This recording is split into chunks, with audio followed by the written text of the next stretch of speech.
Excelente, buenas tardes a todos. Nuevamente muchas gracias por estar en esta sesión. En este caso es la de Working Paper.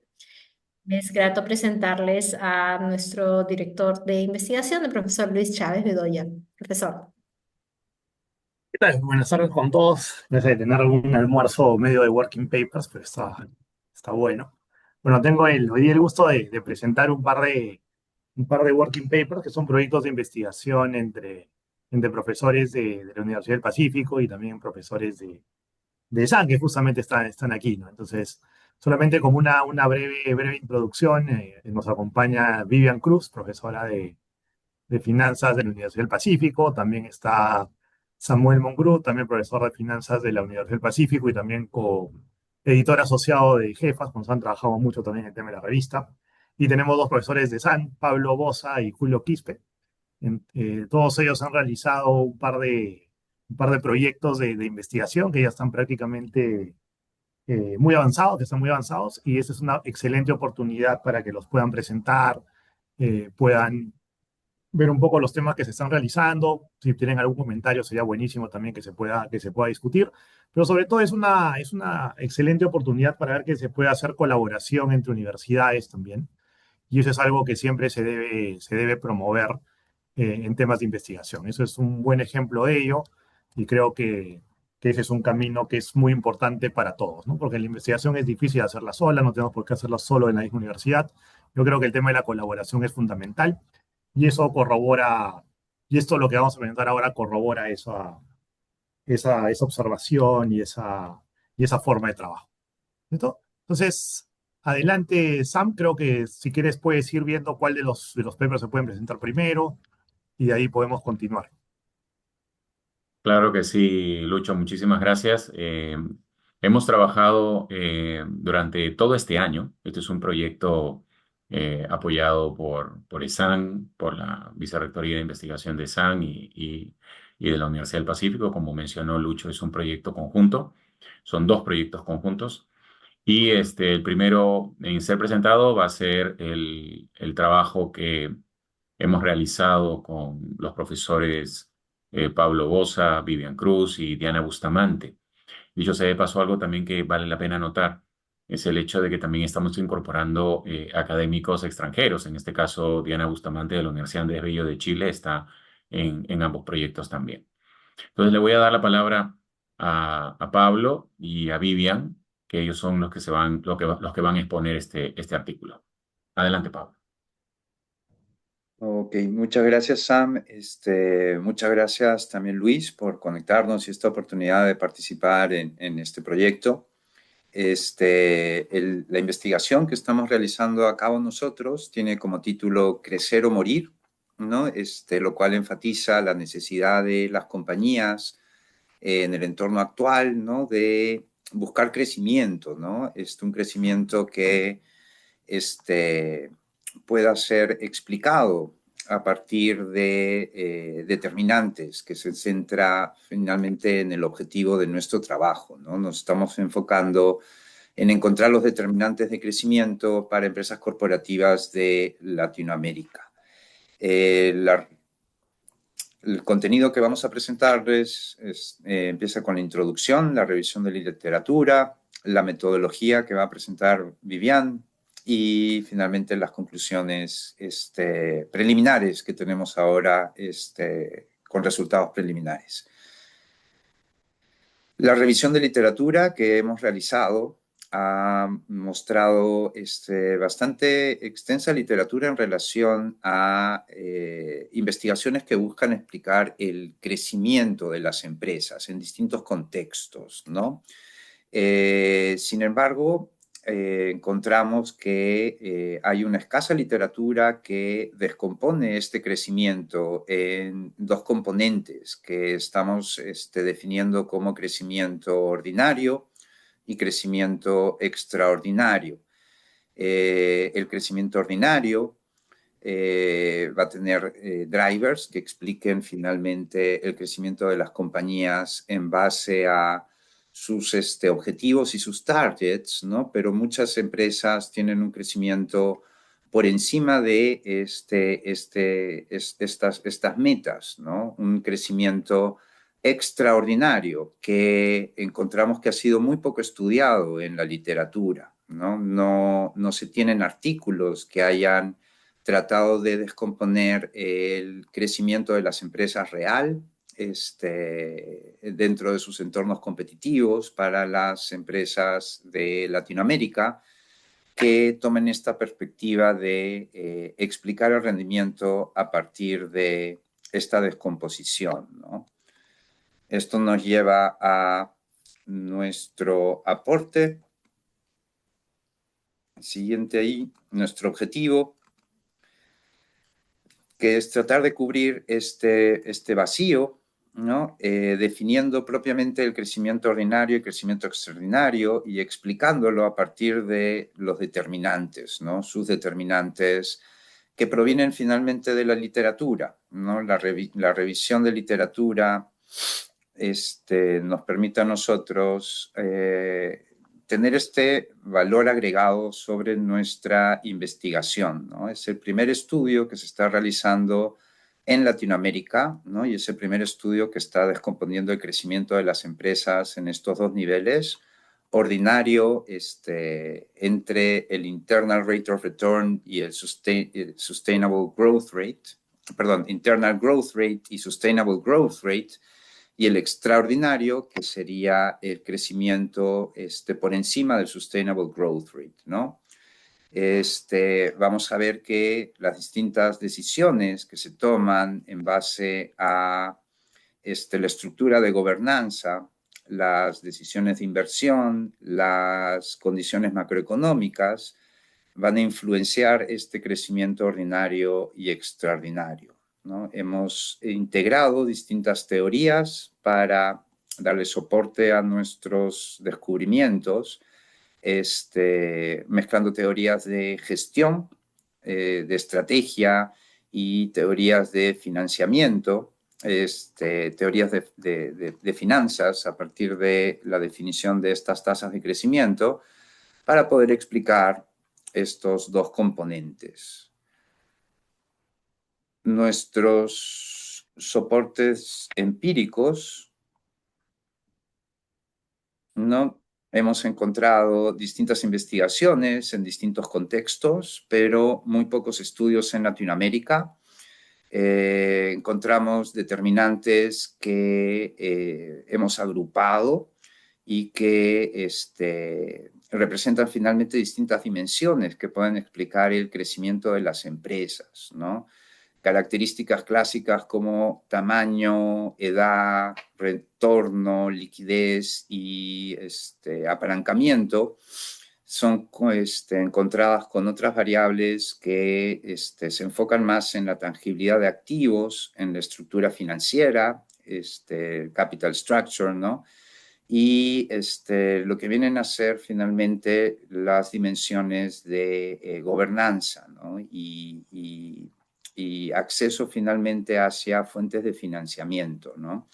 Entonces, hemos utilizado, digamos, los distintos factores que explican el rendimiento en distintos contextos y los hemos agrupado para poder explicar estos dos niveles de crecimiento, ¿no? Tanto ordinario como extraordinario, para ver cuáles de estos finalmente explican cada uno de ellos. Con esto pasamos a la metodología. Vivian. Listo, súper. ¿Me escuchan, cierto? Muy bien. Sí. Ah, bueno, súper. Bueno, entonces digamos que, como les comentaba Pablo, básicamente la idea del paper es mirar cuáles son esos determinantes de algo que nosotros, estamos llamando el crecimiento ordinario y el crecimiento extraordinario, ¿cierto? Donde el crecimiento ordinario está dado por ese gap, ese diferenciar entre el crecimiento sostenible y el crecimiento interno dentro de las empresas. Y aquí pues vale la pena también como señalar un poquito donde sabemos que ese crecimiento sostenible se da cuando las empresas no solamente utilizan sus recursos internos, sino también recursos externos, y ya pues cuando nos referimos al crecimiento interno, solamente nos referimos a cuando la empresa crece solamente con los recursos internos que tiene la empresa, ¿cierto?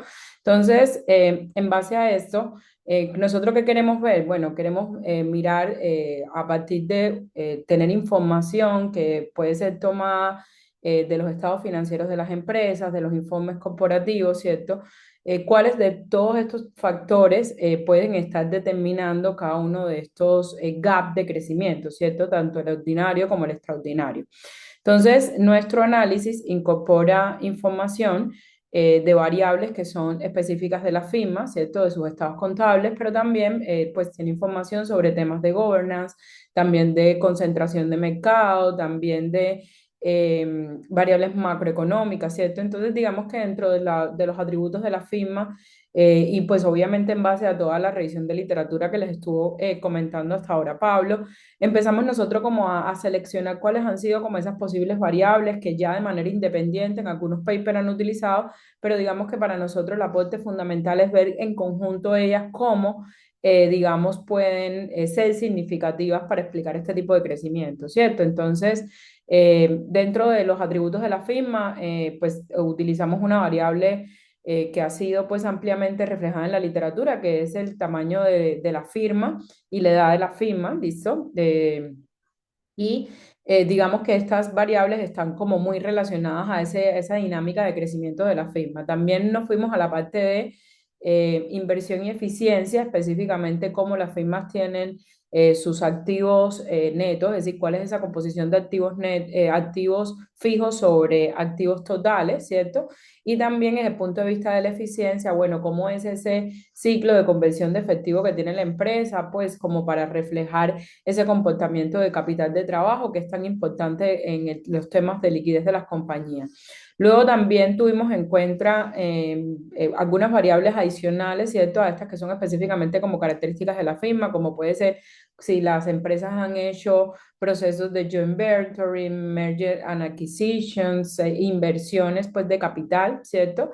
También otras variables utilizadas fueron toda la parte del governance, por ejemplo, ver cómo impacta si existe CEO duality en la empresa, si hay tenure del CEO, y pues el tenure del CEO y también si hay turnover del CEO, ¿cierto? Si está rotando ese CEO de la empresa y pues obviamente como estamos viéndolo en una temporalidad bastante larga, pues ver estos efectos tanto en el corto plazo como en el largo plazo.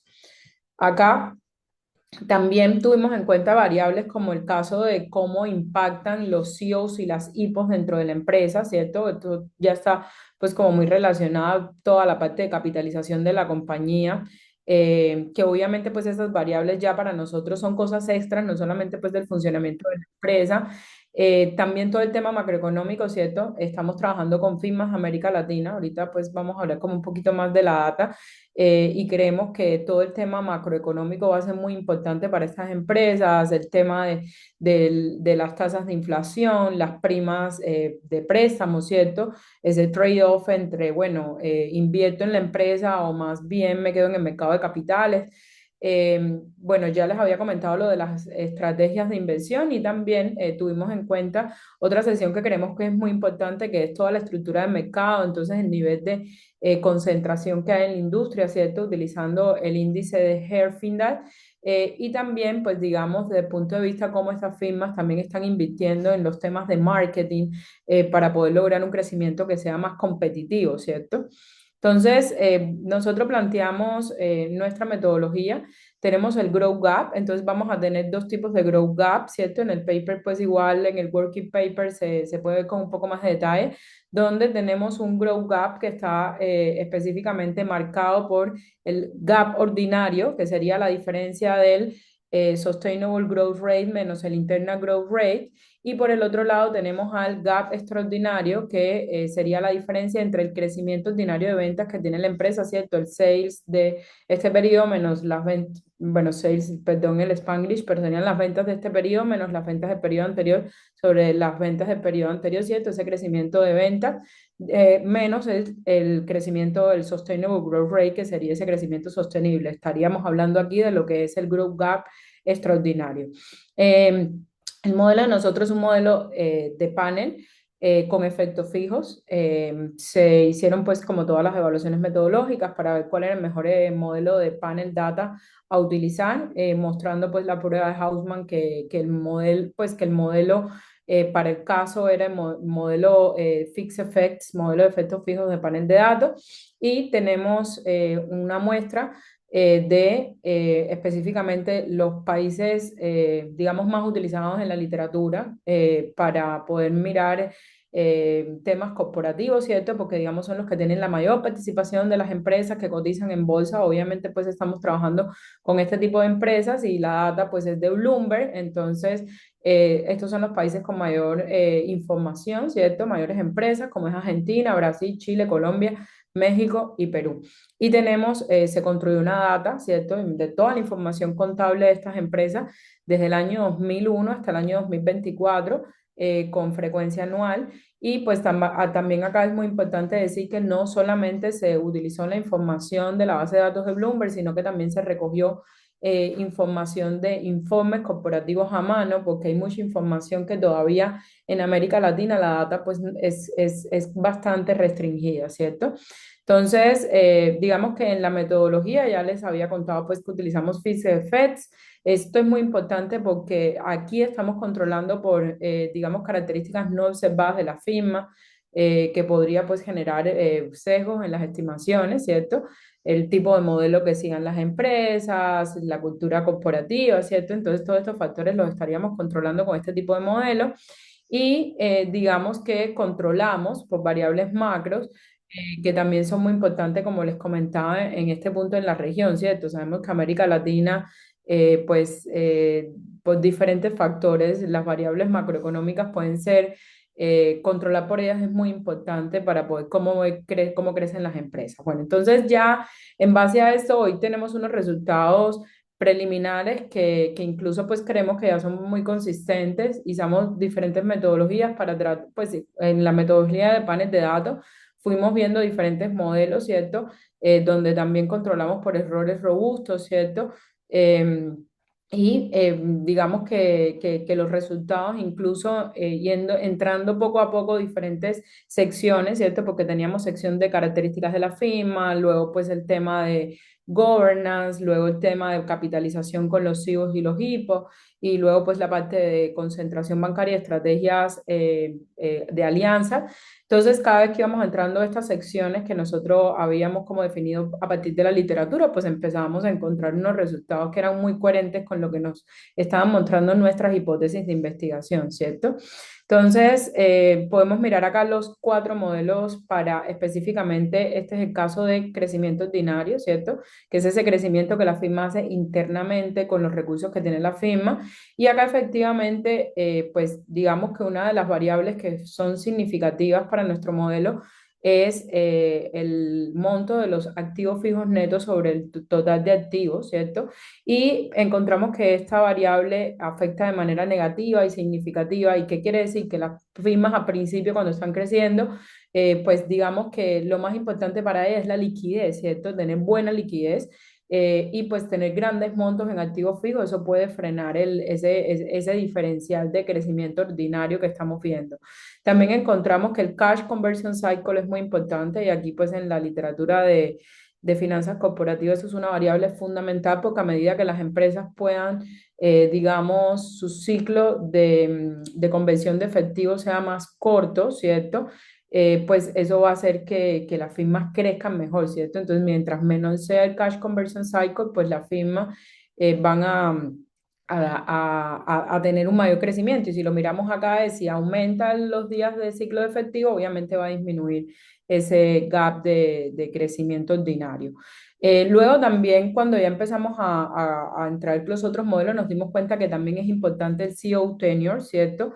Que son esos años que tiene el CEO en la empresa. Entonces, para crecer ordinariamente, se espera que mientras más, pues digamos, tiempo esté el CEO en la compañía, pues la empresa va a crecer de manera ordinaria, ¿cierto? La empresa pues va a utilizar estas fuentes internas, digamos, va como a capitalizar esas capacidades y conocimiento de ese CEO. También encontramos, bueno, significancia en las variables macroeconómicas, como decíamos, eso está reportado en la literatura, las variables macro afectan mucho el comportamiento corporativo de las compañías.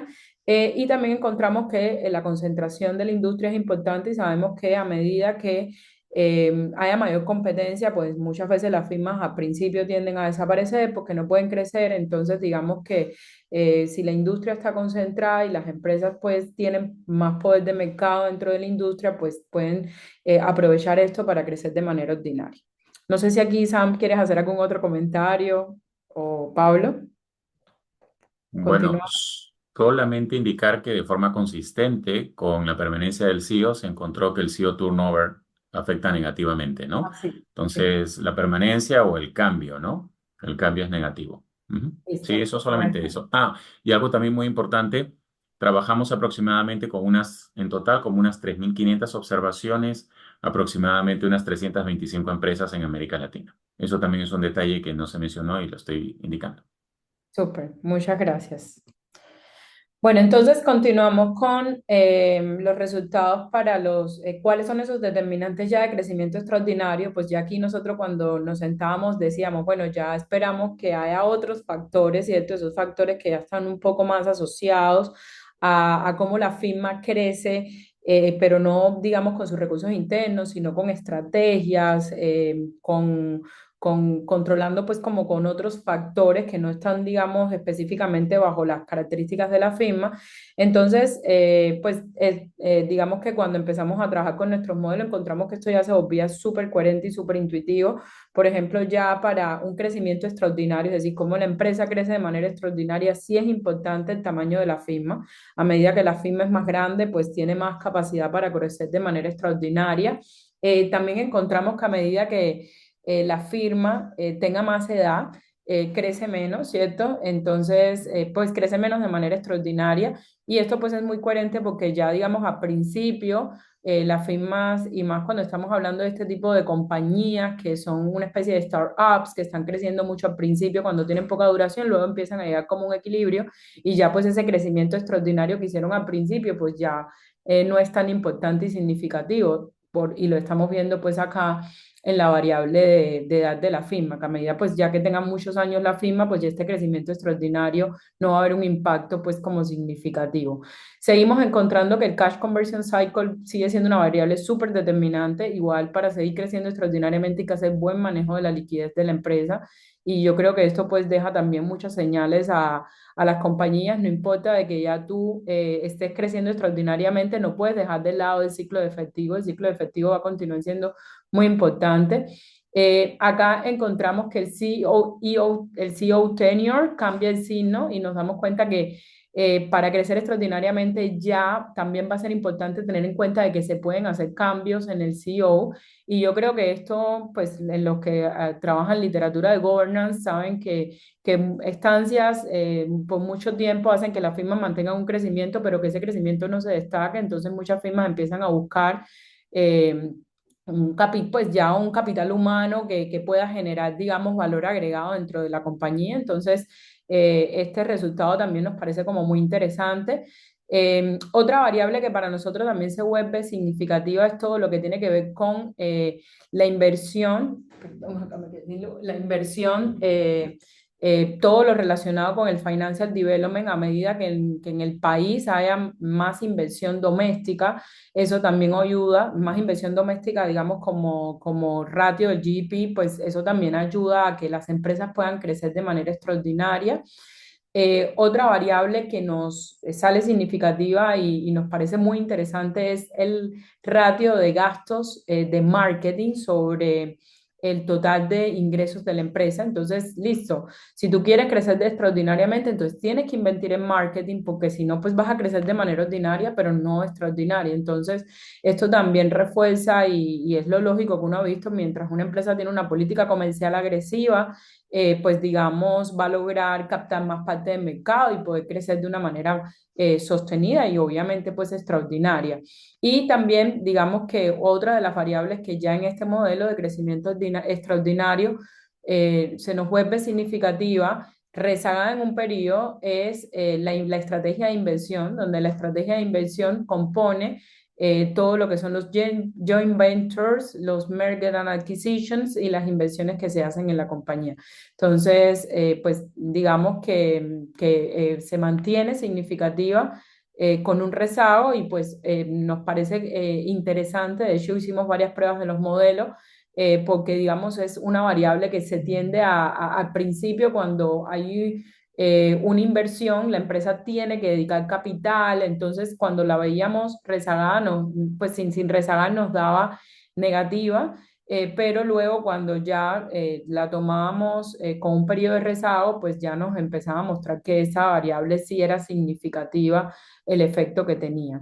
Y pues digamos que ya en el último modelo, que es el modelo pues como más robusto, que tiene todas las secciones, sí pierde significancia, por ejemplo, todo lo que son las hipodumi, ¿cierto? Porque digamos hay otras variables que ya se empiezan digamos, a tener un efecto mucho más significativo dentro de la explicación de este crecimiento extraordinario. Bueno, entonces, digamos que de manera general, digamos que estos son los resultados. Ahorita igual estamos haciendo algunas otras pruebas de robustez, ¿cierto? Pero igual consideramos que estos modelos, bajo todos los supuestos econométricos, está siendo robusto. Hoy tenemos unas conclusiones que nos parecen súper bonitas. Por ejemplo, que en Latinoamérica el crecimiento ordinario no solamente, pues no depende del tamaño de la firma y de la edad de la firma, pero pues sí depende, digamos, de ese liderazgo del CEO, del manejo de liquidez de la empresa.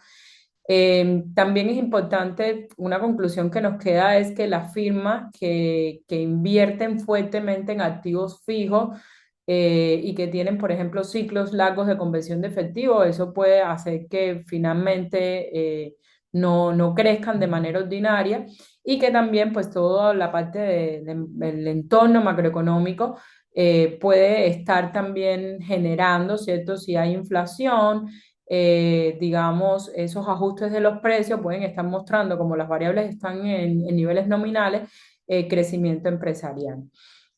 También es importante, otra conclusión, pues que nos parece chévere y era lo que estábamos esperando en las hipótesis, es que el crecimiento extraordinario va mucho más allá de solamente características internas de la firma, utilizar los recursos de la firma, los temas de liquidez, y ahí empieza a ser importante también toda la parte de inversiones, de aportes de digamos, inversión en ventas de marketing, ¿cierto? Toda la parte de marketing.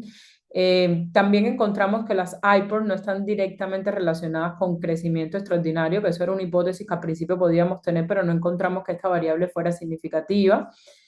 Y bueno, de manera general, dentro de las implicaciones de este trabajo, creemos que los administradores deben manejar con mucho cuidado el capital de trabajo, tener la variable de cash conversion cycle es súper significativa en todos los modelos, ¿cierto? No invertir exageradamente en activos fijos, ¿cierto?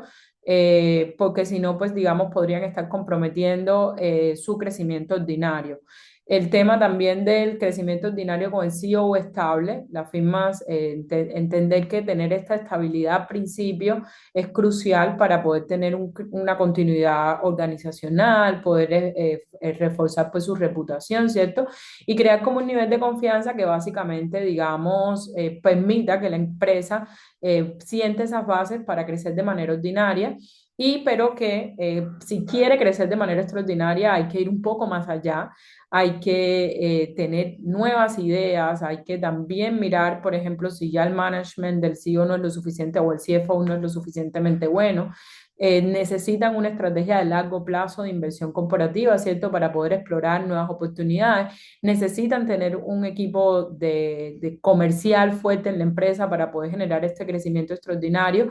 Y pues también nos deja también la señal de que las condiciones macroeconómicas siempre también van a estar afectando cómo van a crecer las firmas en nuestra región, ¿cierto? Porque, digamos, se enfrentan los países y las empresas específicamente a políticas que pueden tener cambios y generar impacto en cada una de las empresas de manera particular. Bueno, listo. No sé si quieren comentar algo más, Pablo y Sam, y bueno, muchas gracias igual por escuchar la presentación.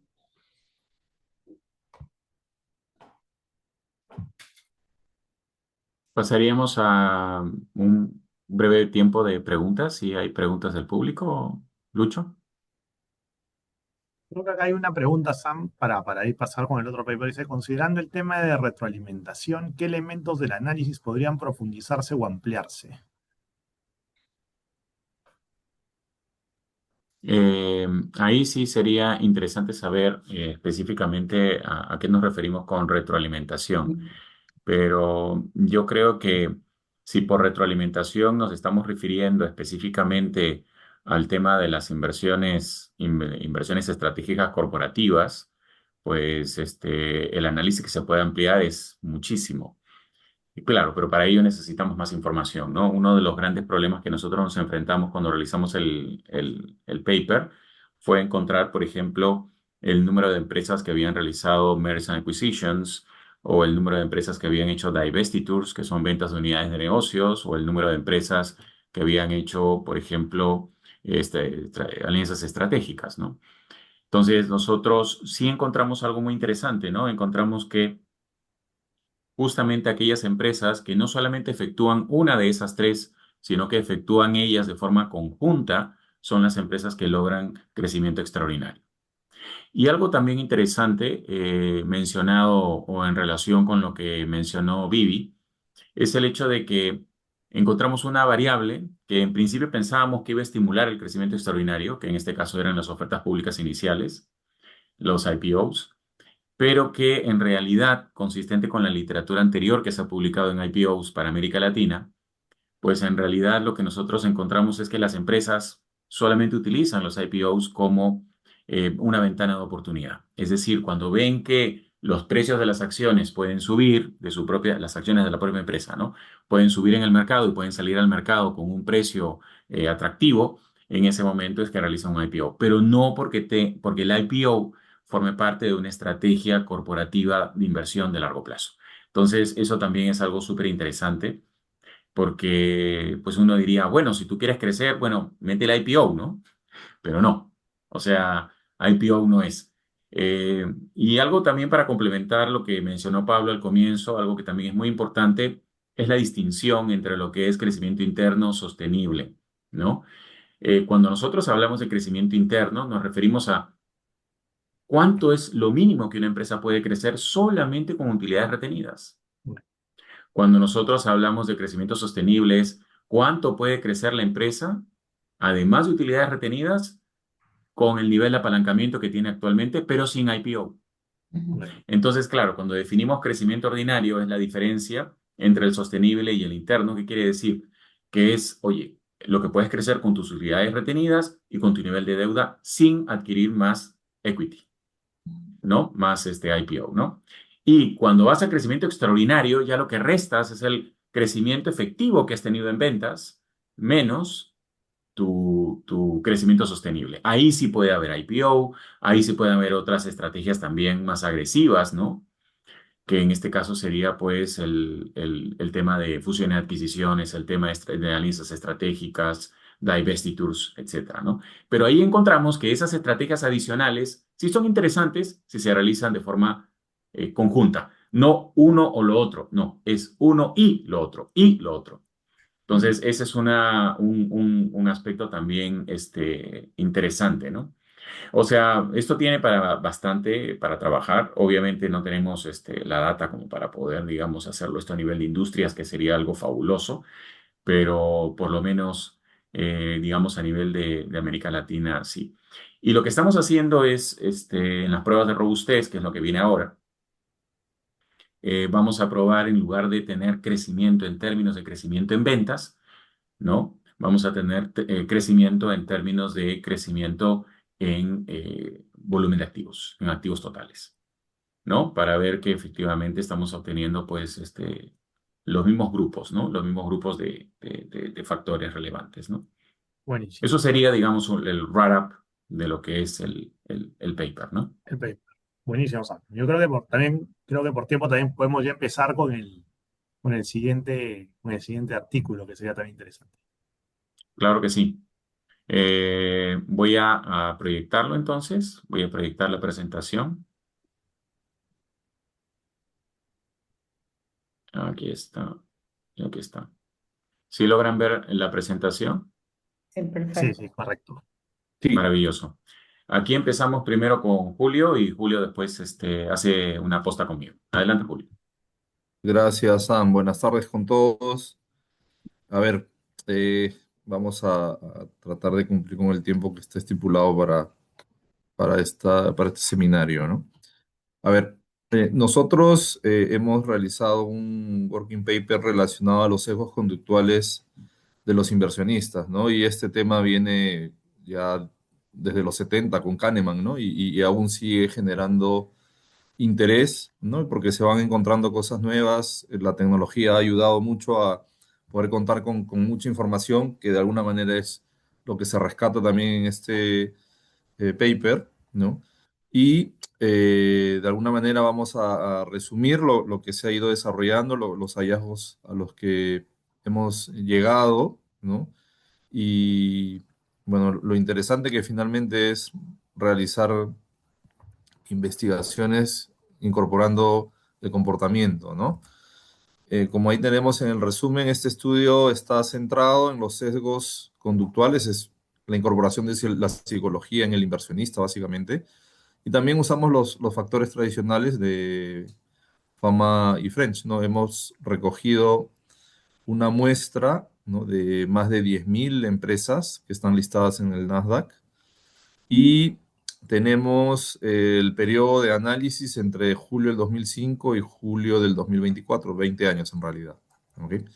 Y las variables conductuales que estamos considerando es sobreconfianza o el overconfidence, el regret que viene a ser el arrepentimiento, el mispricing relacionado a la gestión y el mispricing relacionado al desempeño de la empresa, ¿no?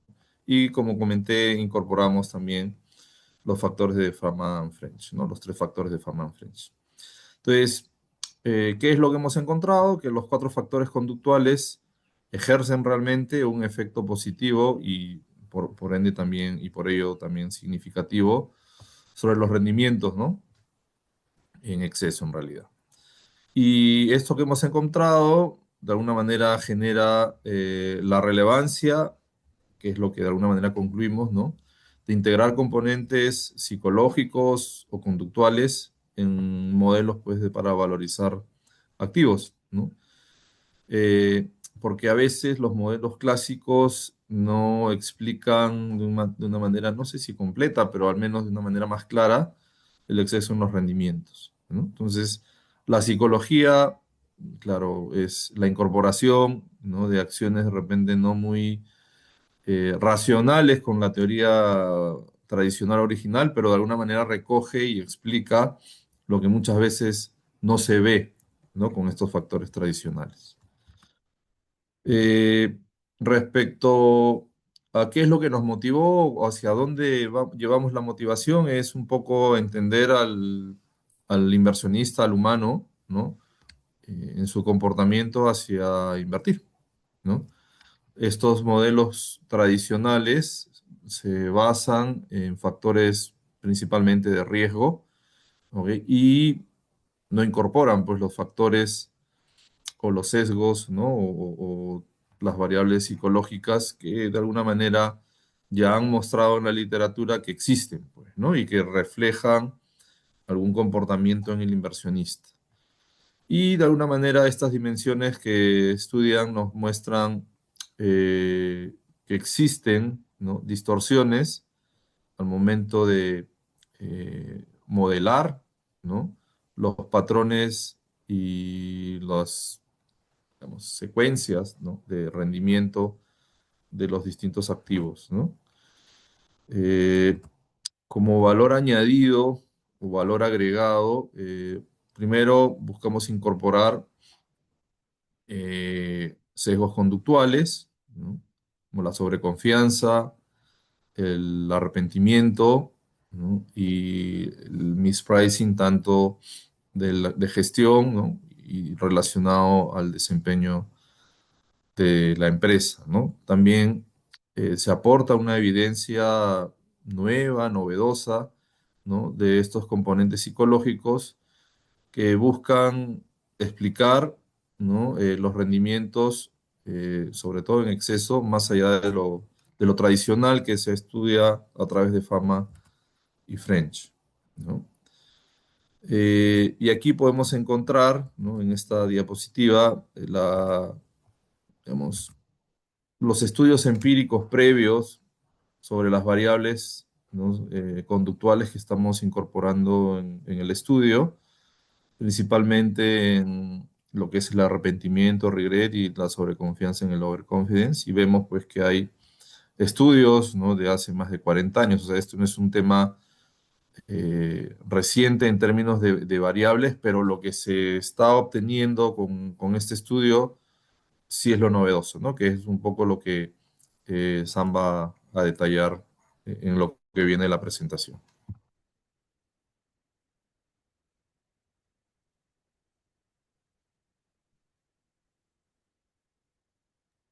Voy a compartir nuevamente. Y ahí está. Eh, ¿ven la presentación? Sí, perfecto. Solo que Listo. no está en modo presentación, nada más. Ahora Ya. sí. Ahora sí, ahora sí. Listo. Bueno, muchísimas gracias, Julio, por la introducción. En realidad, voy a tratar de decir en una sola frase cuál es la contribución principal del paper a la literatura. La contribución principal es de que nosotros planteamos un modelo de 4 factores conductuales. Planteamos un modelo de 4 factores conductuales, además de los modelos de Fama y French, ¿no? Y además de controlar por lo que llamamos atención del inversionista, eso lo vamos a mencionar y lo vamos a explicar en un ratito más, ¿no? Y además por los factores del entorno para saber si efectivamente se generan rendimientos en exceso de los portafolios de inversión. Portafolios de inversión.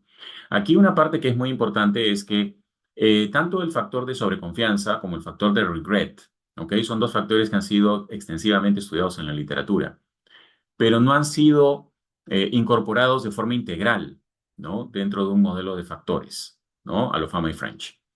¿Y qué es lo que ha pasado? Cuando Fama y French escriben su paper tradicional en el año 1993, ¿no? Y publican su paper de cross-section, the Common Risk Factors of the Cross-Section of Stock Returns en el año 93, ellos básicamente encuentran de que controlando por el market premium, controlando por el efecto tamaño, size, y controlando por el efecto valor, que sería, digamos, high minus low, es decir, acciones que tienen un book to market que es alto menos las acciones que tienen un book to market que es bajo, ofrecen premios positivos, ¿no? Primas positivas, rendimientos positivos, ¿no? Esto con los años, y por supuesto algo también conectado con esto, ofrecen alfas positivos. El alfa, ¿qué representa? El alfa representa el rendimiento limpio que se obtiene en el portafolio después de haber controlado por todas estas anomalías. Entonces, claro, lo que ocurre en términos muy simples es de que estos alfas han pasado de ser positivos en la época de Fama y French. Estamos hablando del año 93, recientemente, ¿no? En el año 93, luego publicó el año 98 otro paper y así sucesivamente, a ser negativos, alfas negativos. Entonces, nosotros, hoy por hoy, cuando hacemos los estudios, ya sea específicamente en términos de fondos mutuos o de fondos de inversión, etcétera, encontramos alfas negativos. La gran pregunta es, oye, si encontramos alfas negativos, ¿eso significa pues que los factores de Fama y French han desaparecido? No, no han desaparecido, sino que hay algo que está faltando. Something is missing. Y lo que está faltando es justamente el factor conductual, ¿no? ¿Qué es lo que nosotros proponemos en este paper? ¿No? Lo que está faltando es el factor conductual. Claro, lo que hicieron Fama y French, así como, por ejemplo, Hu, Su y Zhang, como está en la diapositiva, es tratar de encontrar otros factores de mispricing que están asociados a esos factores conductuales y que pueden afectar, ¿no? El rendimiento o los alfas, y los rendimientos en exceso y los alfas, ¿no? De los portafolios de inversión. Por ejemplo, propusieron el efecto de management. El efecto de management, ¿en qué consiste? Consiste en que, digamos, la información que sale de la empresa ¿no? Digamos, al público, es cuál es, voy a tener crecimientos significativos, ¿no? En la compañía. O sea, la empresa tiene oportunidades de crecimiento muy significativas. El nuevo CEO que entra a operar dentro de la empresa va a generar nuevas oportunidades de crecimiento y así sucesivamente. Claro, eso genera sobreconfianza, o sea, sobrereacción, para ser más exacto, sobrereacción, ¿no? En el mercado. Es decir, los precios suben, entonces uno cree que sí, sí, sí, hay que invertir en esas empresas, que es lo que está pasando ahora con Nvidia, ¿no? Para decirlo de alguna manera, ¿no? Todo el mundo cree que Nvidia, que es, digamos, la empresa que tiene la mayor capitalización bursátil del planeta hoy por hoy y que está especializada en inteligencia artificial, es la empresa que va a seguir creando y creando y creando y creando inteligencia artificial y que el management que tiene es espectacular, ¿no?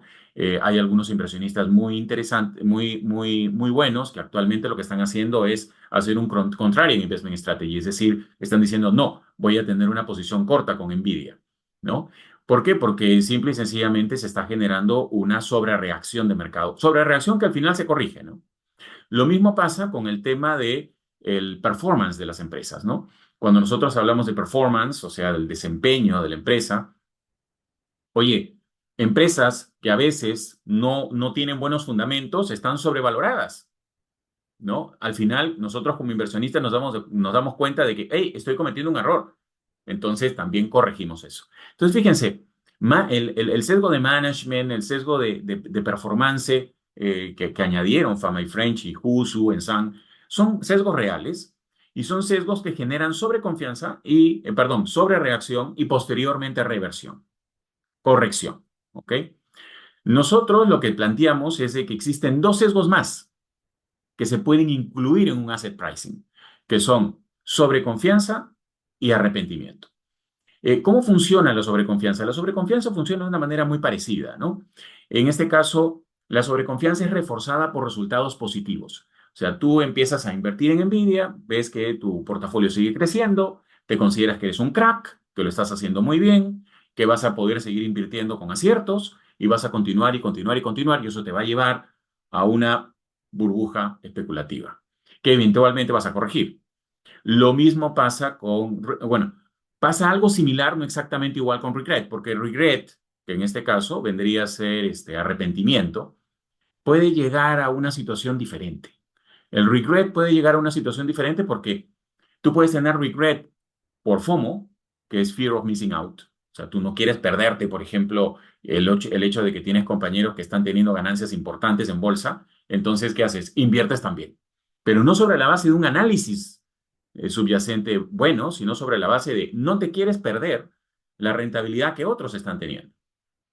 Entonces, eso genera también sobrereacción. Entonces, claro, hay un efecto positivo de todos estos cuatro factores sobre los excesos de rendimientos de portafolios. ¿Ok?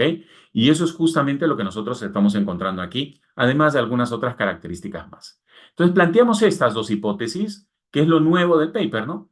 ¿Qué pasa con overconfidence? ¿Qué pasa con arrepentimiento? ¿Que tienen o no tienen impactos positivos? Sí tienen impactos positivos, incluyendo los factores de Fama y French, incluyendo los factores de management y performance, ¿no? Entonces, nosotros hemos trabajado con distintas variables.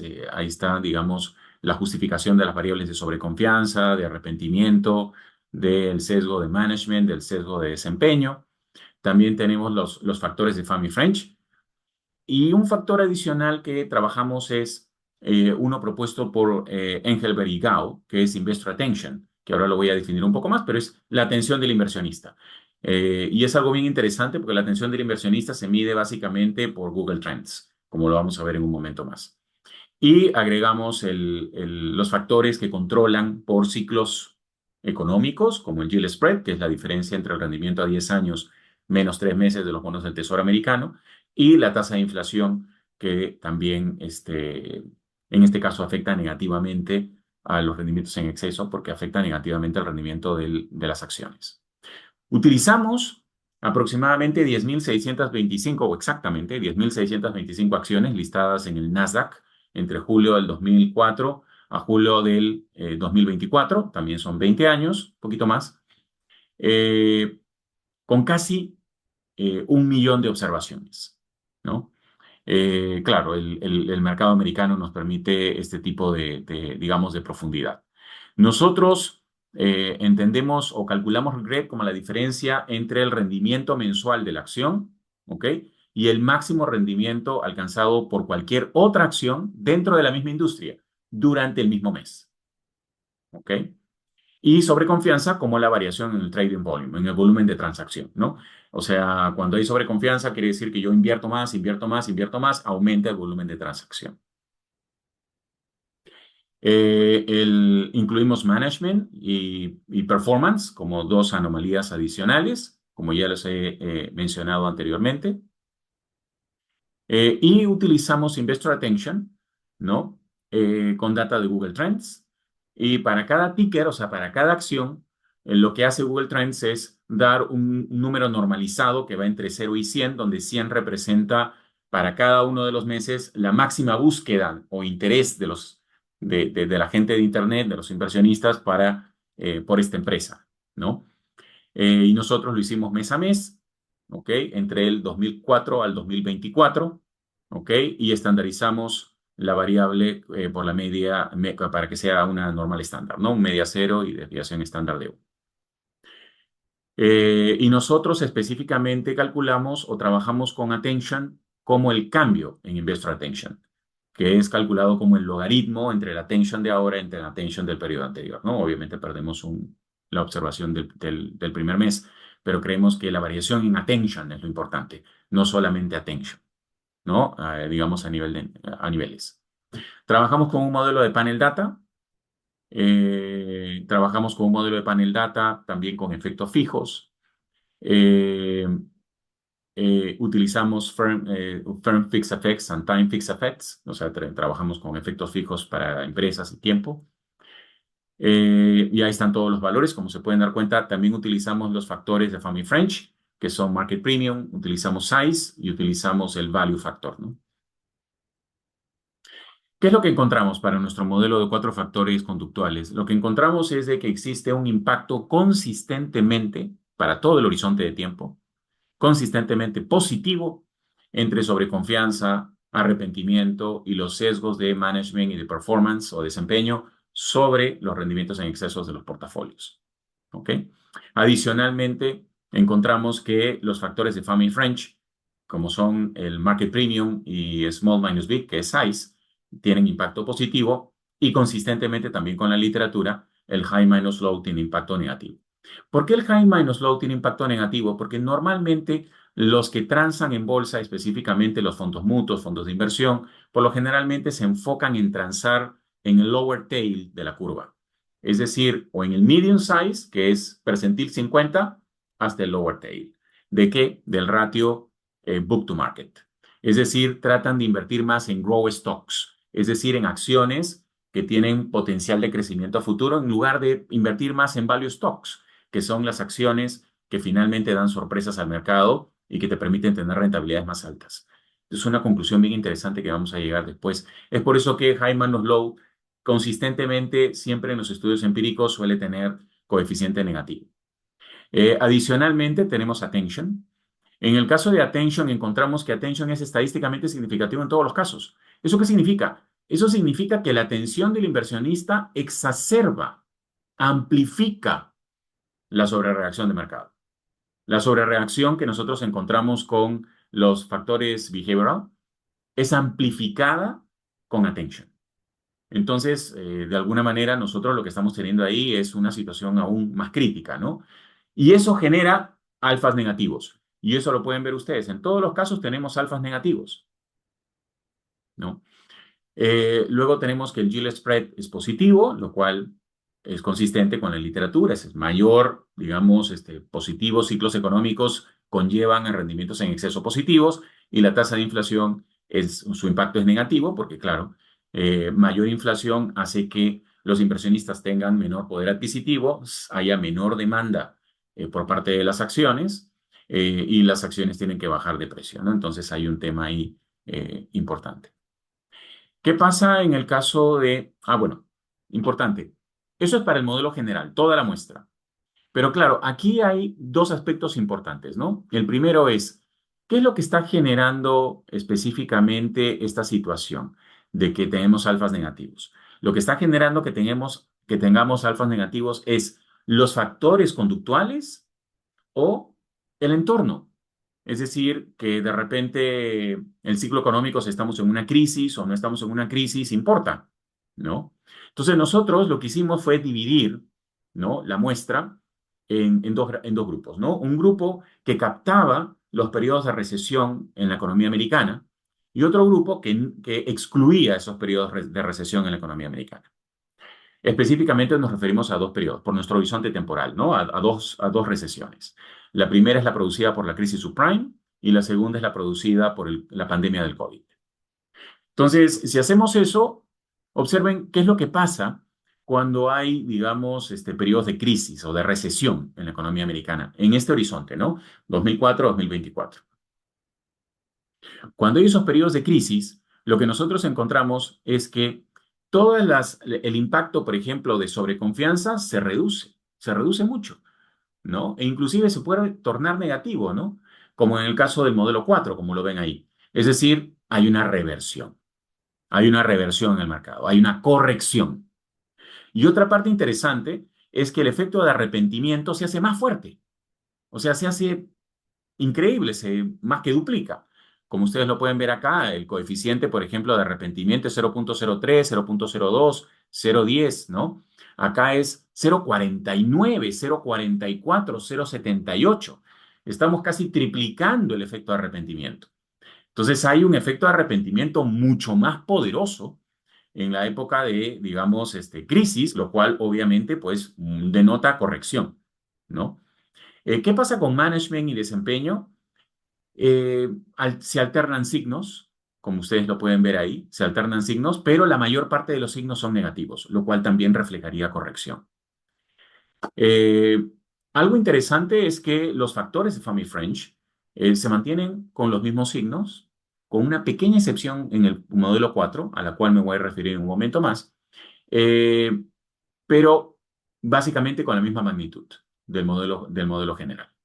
Atención, caramba, atención deja de ser significativo. Claro, si estamos en un periodo de corrección, pues la atención ya no tiene que amplificar, porque lo que amplifica investor attention es sobre reacción. Por lo tanto, ya no tengo nada que amplificar porque estoy corrigiendo. Por lo tanto, atención deja de ser significativo, ¿no? ¿Qué pasa con el crecimiento del ciclo económico? Pues ahí, como ven ustedes, el crecimiento del ciclo económico sigue teniendo el mismo impacto que antes, pero lo que sí quintuplica en impacto, que lo ven acá, es la inflación. Fíjense aquí en el modelo general, tiene 1.1, 1.79 y acá es 6.5 y 5.7. En otras palabras, hay una hipersensibilidad hacia variables macroeconómicas importantes como por ejemplo la inflación. ¿Ok? Y como ya sabemos, la inflación lo que hace, ¿qué cosa es? Que digamos que los inversionistas intenten de alguna manera, ¿cierto? De alguna manera corregir por sus errores. ¿Por qué? Porque tienen menos demanda. Entonces, el factor de valor se invierte. Entonces, ya no voy a invertir en acciones de alto precio, ¿sí? Porque tengo menos poder adquisitivo, sino que voy a invertir en acciones de bajo precio. Y eso es justamente lo que debería haber pasado, o lo que normalmente debería pasar, ¿no? Lo que debería pasar es que los traders deberían invertir en acciones de bajo precio también, una parte de su portafolio, no toda, obviamente, una parte en acciones de bajo precio, ¿para qué? Para poder tener potencial de tener rentabilidades, o sea, en value stocks, no solamente en growth stocks, o principalmente en growth stocks. Y lo que está pasando es eso. Es por eso que digamos, el factor de Family French cambia de sí, ¿no? El high minus low. Con respecto a los alfas, ¿ok? En los periodos bajo recesión van a ser más amplios, ¿no? Y mucho más negativos que en el periodo completo. Y si lo vemos para periodos de no recesión, ¿no? Van a ser inclusive mayores que para los periodos de no recesión, ¿no? Aquí en el periodo de no recesión, cuando excluimos todas las recesiones económicas, lo que encontramos, y esto es bien interesante, lo que encontramos es que todos los factores que hemos visto antes se acentúan.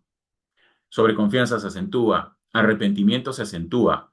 Los dos otros enfoques, que es management y performance, también se acentúan. Es decir, en ausencia de recesiones económicas en el mercado americano, todas, todos los behavioral factors are alive and well. Operan perfectamente en la economía, ¿no? Inclusive attention recobra su significancia, ¿no? Entonces, esto es bien interesante porque lo que nosotros realmente, no solamente encontramos evidencia de que los factores que por primera vez se plantearon o se plantean en la literatura como factores sobre confianza y regret, conjuntamente como factores dentro de un modelo de 4 factores conductuales, no solamente encontramos que todos ellos están vivos, los factores de Family French están vivos también. Y tenemos alfas negativos. Tenemos alfas negativos. ¿Ok? Entonces, aquí el punto es, y creo que esa es una de las principales implicancias del estudio, el punto es que vamos a tener que vivir, hablo de los traders, ¿ah? Vamos a tener que vivir con factores conductuales.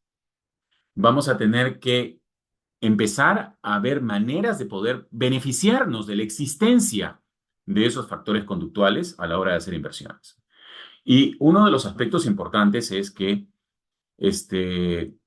aquí quien va a tener, digamos, mayores beneficios son los traders que tengan la capacidad o los inversionistas que tengan la capacidad de tener específicamente portafolios con un componente de value stocks, por ejemplo, pero no solamente de value stocks, sino con un componente que vaya al contrario de lo que dice la tendencia en el mercado, al contrario, donde yo pueda controlar de alguna manera mi sentimiento de sobreconfianza y mi sentimiento de arrepentimiento, ¿ok?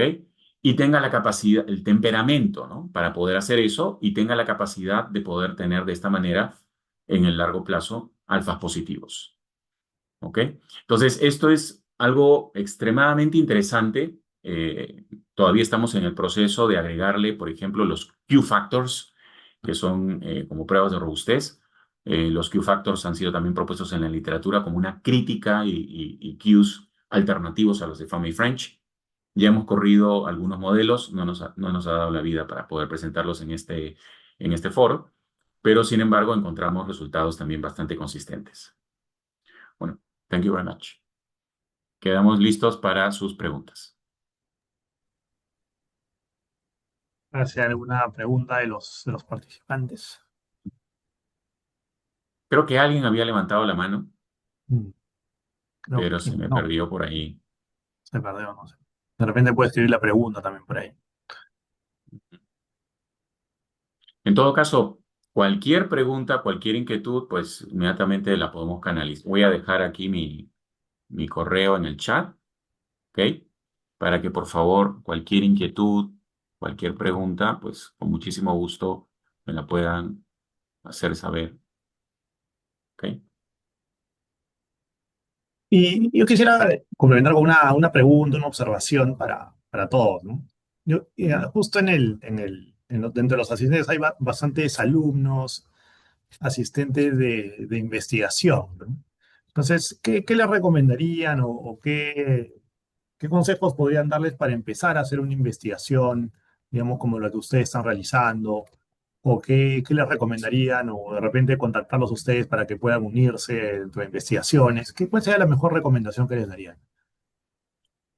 Mira, yo pienso que la mejor recomendación es que según el interés que ellos tengan, ¿no? Porque obviamente pues hay diferentes tópicos de interés, pero según el interés que ellos tengan, ellos intenten hacer contacto con algún profesor que actualmente se encuentre específicamente escribiendo en el tema y publicando para poder generar este tipo de artículos. ¿Por qué? Porque es una situación ganar-ganar, ¿no? Es una situación ganar-ganar porque en realidad los asistentes de investigación, que son los estudiantes doctorales, terminan involucrándose en todas las partes del proceso, ¿no? Y terminan aprendiendo cómo se hace una revisión de literatura, cómo se escribe una introducción, cómo se hacen, digamos, se extrae data, se corren los modelos, se hacen pruebas de robustez, se lanzan las conclusiones. Entonces, digamos que, y además, otro punto también interesante es que Y no solamente tiene que ser, y quisiera destacar esto particularmente en este evento, no necesariamente esos profesores tienen que estar dentro de ESAN, porque creo que es muy importante también que nosotros nos demos cuenta que tenemos que trabajar de forma conjunta, como lo mencionó Luis hace un rato, ¿no? O sea, eso es un aspecto fundamental, ¿no? Es un aspecto fundamental. ¿Por qué? Porque al final nosotros tenemos excelentes profesores y malos profesores everywhere. Eso es una realidad. Como excelentes alumnos y malos alumnos everywhere. Entonces, lo que hay que hacer simplemente es buscar el proper match. Es decir, oye, mira, ¿sabes una cosa? Voy a trabajar con tal profesor o voy a trabajar con tal profesora porque además de ser un excelente investigador, además también tiene la disposición de poder colaborar conmigo, etcétera, y hacer y establecer la conexión. Pero yo pienso que es muy importante que los estudiantes tengan mapeado eso.